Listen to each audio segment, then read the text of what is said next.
Thank you for joining me for another Dear Sam Help Horsemanship Series. And today I wanted to talk about doing something right now. Meaning, how many times have you thought about addressing something with your horse, but wind up putting it off till a later time? Maybe because it makes you uncomfortable, maybe because you're doubting yourself or your skill set or what you know. Maybe it's not convenient because you had an agenda or a goal or a task to do with your horse, and it doesn't really feel like the time or place to stop and deal with whatever it is that the horse is offering in feedback through his behaviors, reflecting his mental and emotional state. I find a lot of people wait, and they often wait until the moment of needing a tool or a skill set and how they communicate with the horse, and they need it to have value to the horse, but they're offering it for the first time when the horse is at peak stress levels or is in a state of concern or anticipation or potentially fear. So I have a bit of a story. I recently have been working with a Mustang mare that had been rounded up and put through a prison system, and because of the pandemic she wound up staying like an extra year and a half in the system versus the typical shorter amount of time. And she was adopted and she seemed fine, meaning very quiet, very trained. And then when her new owner got her home, she started seeing very different behaviors than what was on display when she went to the auction to buy her. So this mare, when I met her, I was standing outside her corral and she was biting and attacking the bars. She was striking the bars of the corral with her feet. She was lunging. She really didn't want to be around people. She was having health issues. There was a lot of things going on. And I only had a chance to work with her for a few weeks. And that was about 6 months ago. And we made some huge progress in helping her become more trusting of people and, reasonable in her behaviors and willing to participate and so on. So there was great progress that was made, and it was really fun to see her personality start to come out once she was feeling safe. But I was called in recently to come and help because it seemed that how her interaction was going with the farrier was deteriorating, and she was starting to pull her feet away and getting quite tight and defensive about being handled if she saw the farrier around or so on. And so I've been working with building her confidence and how things are being done and handled around her feet, and her willingness and mental checking in with her body to find her balance to be able to stand comfortably despite some of the physical stuff she has going on. So I've been working on this for the past few days, and here in the Southwest where I'm based right now, we get wind. We get a lot of wind, and most people elsewhere in the world probably would not think about at all going out into the crazy windstorms we have. And we're also really near North America's largest sand dunes. So not only do we get wind, you get sand blasted on top of the wind, but it becomes a way of life when you're down here. And so I was working with this mare, and we had built her a block that she's learned to pick up her foot and stand on so that she doesn't have to hold herself where or in a potentially uncomfortable way because of the physical stuff she has going on. And so I also had been working with her loose while we were doing this. So it completely changed her anticipation and context as far as what hoof handling involved, what, when people for a prolonged amount of time were working around her feet, what that involved. And it was, a lot of things had to be addressed ahead of time for her to get comfortable with this. And I'll share a video of what it looked like in the end. But I was working the other day, and I had taken off my jacket despite the crazy wind as the sun was coming out, and I had set it on a barrel. We were in an arena as she was loose, and I just rested it on a barrel and left my jacket there. It was a big heavy Carhartt that was lined, and we were about 20 feet away or so, and I was working. So it was the barrel, and then there was the horse standing, and the barrel was kind of off to her right side, and then I was standing on the opposite side on the horse's left side, handling her front foot. And so I was bent down, and I was being obnoxious and fussy with her foot, and having her step and on the block and do all kinds of things as if it was being handled by a farrier, but I could still slightly see under her stomach. And it had been blowing probably about 20 miles an hour. And then we had the bonus of a huge wind gust coming through. And the moment I started to realize that huge wind gust was coming through, I heard my jacket make a noise. And so I was able to sort of glance underneath her belly, because I still have her foot in my hand as I'm bent over on the opposite side.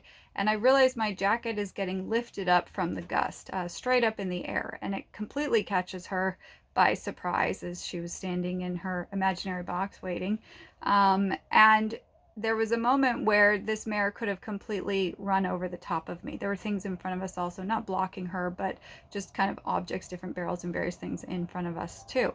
So the largest place with the least amount of pressure would have been for her to move towards me, into my space and to the rest of the arena.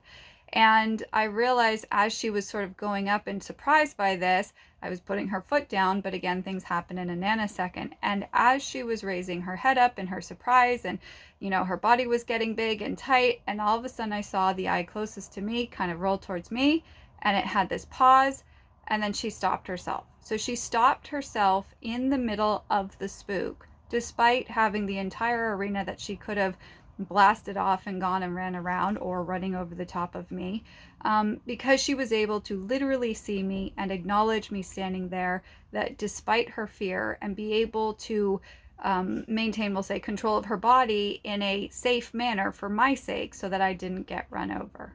And this was a huge moment because, as I said, when I met this horse, she was biting and striking and rearing and kicking and wanted nothing to do with people. You couldn't really touch her. You couldn't anything. She was just so defensive and so anticipative.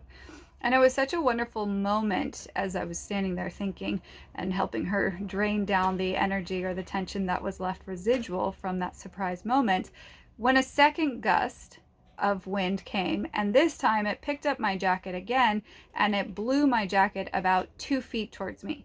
Now this time her reaction was about half as strong, and yet she again, as she got taller and bigger in the moment, looked at me, paused, stopped, and got control of her body again.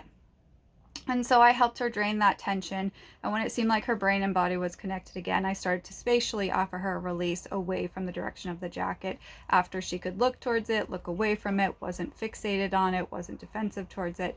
And then we went and did something else. Then we came back and we inspected the jacket so that there was some curiosity towards it, even though it was something that had caused her surprise and a bit of concern. But I was thinking about this moment a lot, because for so many people, that experience would have turned out very, very differently.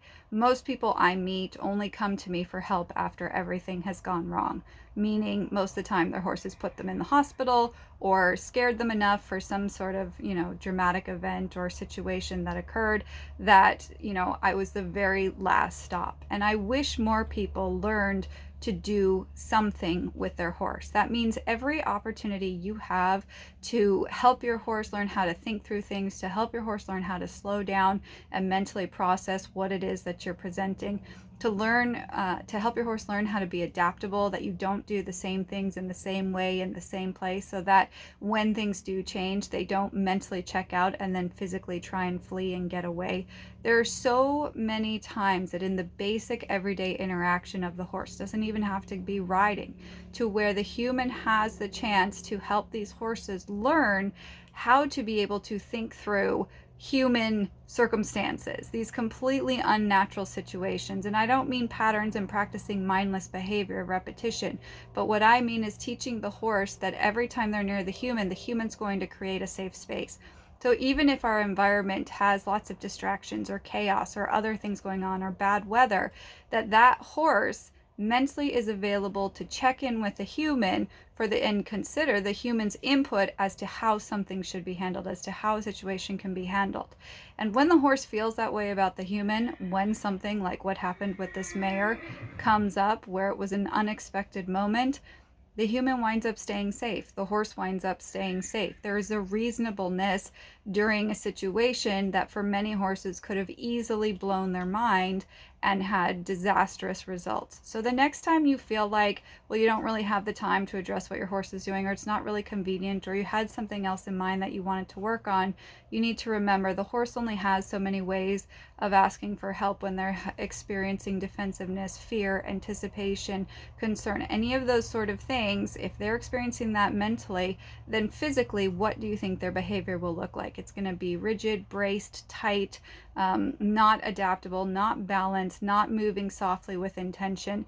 And if they're carrying all of that and then something unexpected happens, how do you think they're going to handle it? So it's not about, is the horse being obedient in this moment? That's not what we're looking for. We're looking for mental availability and physical reasonableness so that as things happen in the world around us that is out of our control, our horse can still have a mental presence and find value in checking in to consider our opinion so that we can help them through a situation that on one hand could have been completely overwhelming, but with our input they can actually gain confidence from it. They can gain experience in building their trust because we help them work through it, and it builds our confidence that we can keep showing up and supporting our horse.